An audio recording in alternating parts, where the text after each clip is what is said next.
Pendapat orang mengatakan bahwa Allah itu ada di mana-mana, Allah ada di hati. Ini pemahaman yang sesat dan menyesatkan.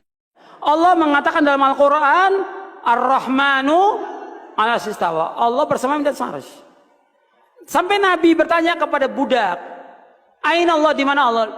Jawab fis sama, di atas langit. Di atas langit artinya di atas langit yang ketujuh, di atas situ, di atas arsy Allah itu.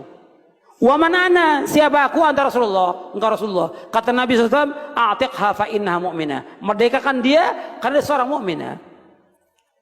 Hadis ini sahih, diriwayatkan oleh Imam Muslim. Jadi nggak boleh mengatakan Allah di mana-mana.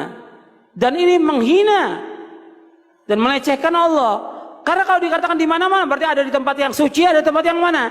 Tempat yang kotor. Ta'alallahu amma yaquluna uluwan kabira. Allah Maha Suci, subhanallah. Kita wajib menetapkan di tempat yang mulia yang yang Allah sendiri menetapkan demikian. Allah yang menetapkan, Allah di atas arsy. Arsy ini makhluk Allah yang paling besar dari seluruh makhluk ini, paling besar arsy-nya Allah. Maka Allah menyebutkan dua dalam Al-Quran, arsyun azim wa arsyun karim. Arsy yang maha besar, arsy yang maha mulia. Arsy Allah itu dibandingkan langit dan bumi, kecil langit dan bumi. Umpamanya arsy ini seperti padang pasir yang sangat luas, langit dan bumi tujuh ini seperti tujuh gelang yang dilemparkan di tengah padang pasir. Arsy-nya Allah itu besar. Makanya Allahu Akbar. Wahabi, kalau kita tanya Allah di mana, Wahabi menjawab Allah itu di atas arsy. Pernah dengar? Nah, di mana Allah? Wahabi jawab Allah di atas arsy. Wahabi, Allah di mana? Di atas arsy. Dari mana kau tahu? Al-Quran bang yang bilang. Mana ayatnya? Surat Thaha bang ayat 5. Coba kau bacakan. Dia bilang Ar-Rahman alal arsy istawa. Allah yang maha pengasih alal arsy, di atas arsy, istawa duduk. Allah duduk di arsy. Ini ayat bang, yang bilang labu siapa? Abang percaya nggak sama ayat? Ya aku percaya. Cuma nama otakmu yang enggak. Loh, siapa lagi yang harus kita percaya bang kalau bukan Al-Quran? Ya iya, Quran ini wajib kita percaya. Jadi Allah di mana? Ya di arsy. Nah, kalau saya nggak percaya Allah di arsy bagaimana? Kafir lah bang. Kenapa kau bilang aku kafir? Karena abang nggak percaya Quran. Qurannya aku percaya. Di arsy itu yang kau bilang duduk itu aku nggak percaya. Loh, kita wajib percaya Quran bang. Ya iya. Nah, kita nggak boleh main-main. Kita percaya Quran. Ya udah. Berarti kita memfatwakan sesuatu harus Quran. Ya iya. Bagaimana kalau Allah ku jawab di Palestina? Loh, mana bisa gitu? Quran juga yang bilang. Loh, mana ada dalam Quran di Palestina? Ya kau buka surat Safat ayat 99. Ibrahim berkata, Inni zahibun ila rabbi sayahdin. Coba buka itu bagaimana asbab dan sebagainya. Aku berangkat menjumpai Tuhanku. Kemana Ibrahim pergi? Pelajari itu bagaimana ayat itu. Ibrahim pergi ke Palestina. Berdasarkan ayat ini Tuhan di Palestina. Waduh, jangan waduh, ini kan Quran. Bang, kami mengatakan Allah itu di arsy. Ada buktinya. Buktinya mana? Ada perempuan budak.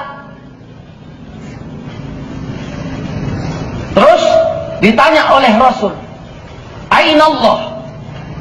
Di manakah Allah? Apa kata budak tersebut? Dia bilang, nah, fis sama. Allah itu di langit. Terus apa kata Nabi? Aku siapa? Kata perempuan itu, engkau Rasulullah. Nabi merdekakan dia karena dia sudah mukmin. Berarti kata Wahabi, jawaban Allah di langit itu sudah sah menentukan dia beriman atau tidak. Oh gitu ya? Iya, sekarang kau kutanya, Allah itu di langit apa di aras? Karena dalam ayat tadi di aras, dalam hadis ini di langit. Kata Wahabi, sama aja. Mana sama, langit ada 7, aras ada 1. Langit di bawah aras, aras di atas langit. Allah pokok, pakai pokok lagi. Ini yang kacau. Kalau begitu kau bilang Allah di langit pakai hadis.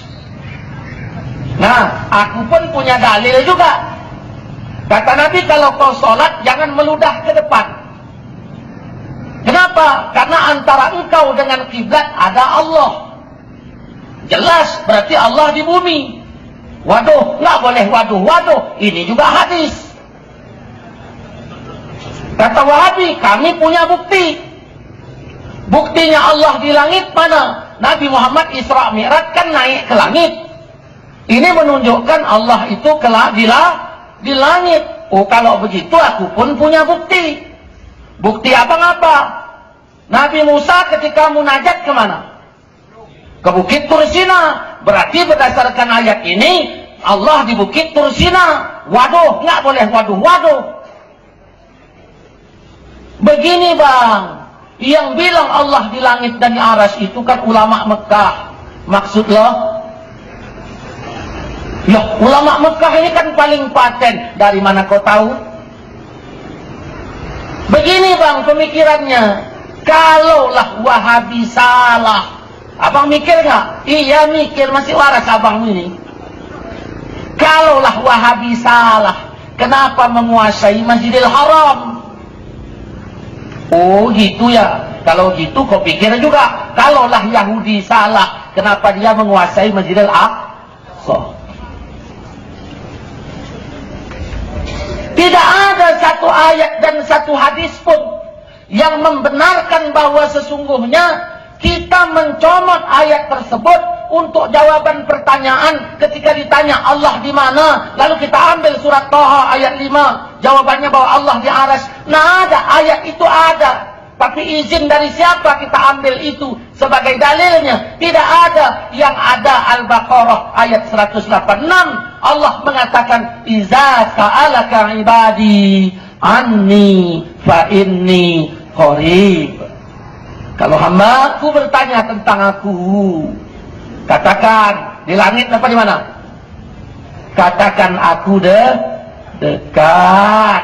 Nggak usah kau bilang di langit, nggak usah kau bilang di Bukit Tursina. Katakan Aku dekat. Di sini, maka dari sini nyata kekeliruan Wahabi dari penempatan Tuhan. Makanya Ali bin Abi Thalib berkatakan Allah wala makan. Adanya Allah, tidak ada tempat.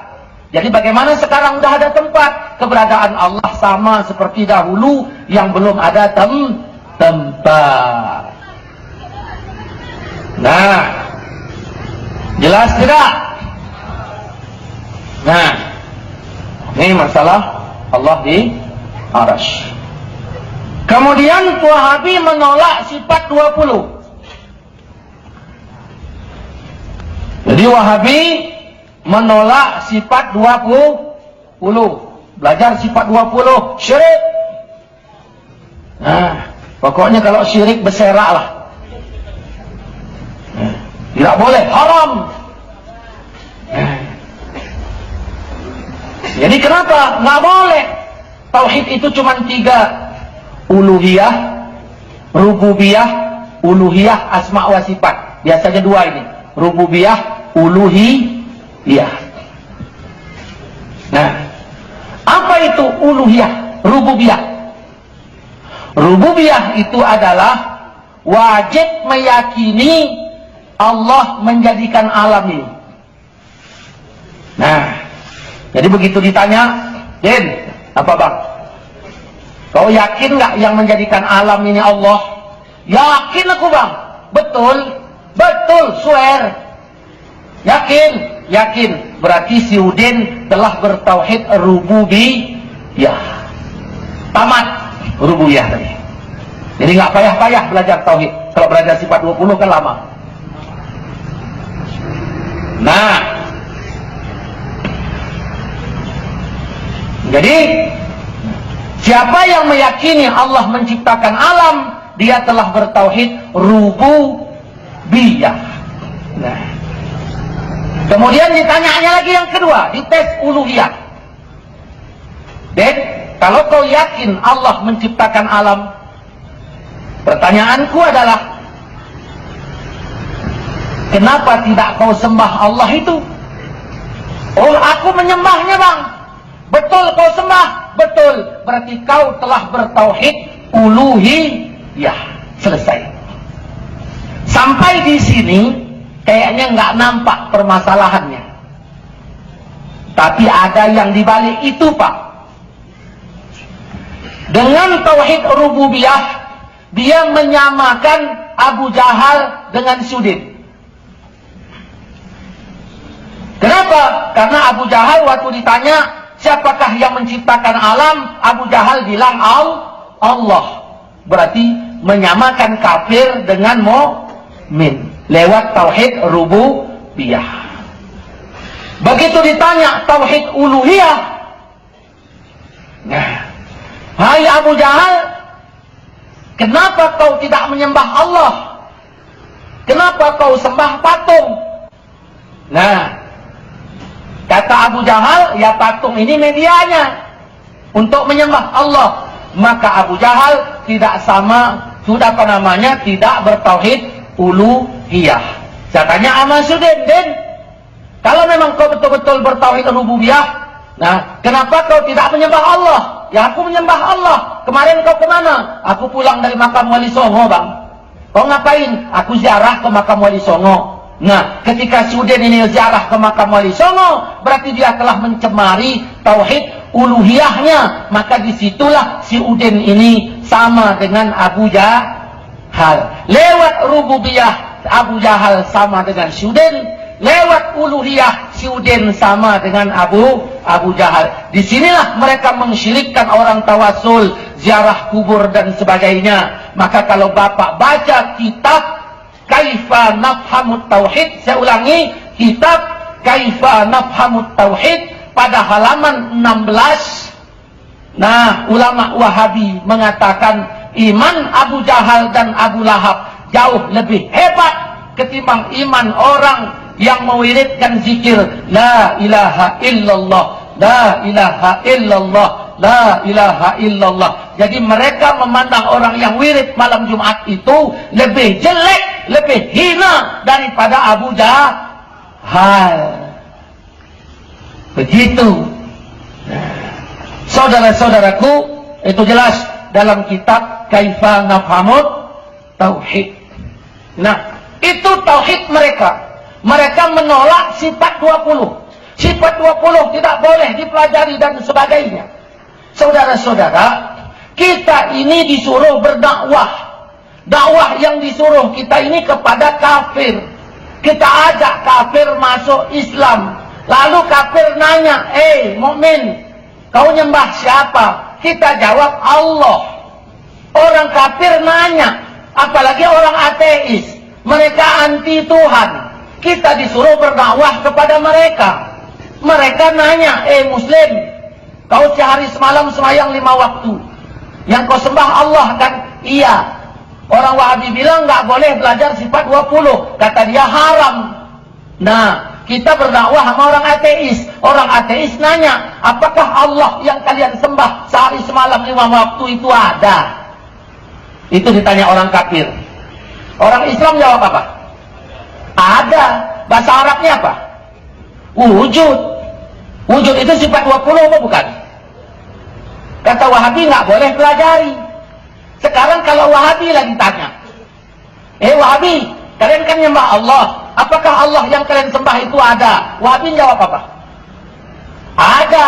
Ada itu apa? Sifat wujud. Berarti nyontek. Nyontek pelajaran Ahlus Sunnah wal Katanya nggak boleh. Nah, wah, orang kafir nanya lagi, kalau Allah itu adanya sejak kapan? Ahlussunnah menjawab, Allah itu qidam, tidak didahului dari tidak ada. Adanya Allah memang udah dahulu. Nah, kemudian orang kafir nanya lagi, nah, kalaulah memang Allah itu qidam, Allah itu ada sejak dulu, orang kafir nanya, keberadaannya sampai kapan? Ahlussunnah menjawab, bako. Allah itu kekal, ada, qidam, kekal. Nah, wujud, qidam, bako. Orang kafir nanya lagi, kalau memang Allah itu wujud, qidam, bako, bentuknya seperti apa? Islam menjawab, mukhalafatuhu lil hawadis. Allah tidak serupa dengan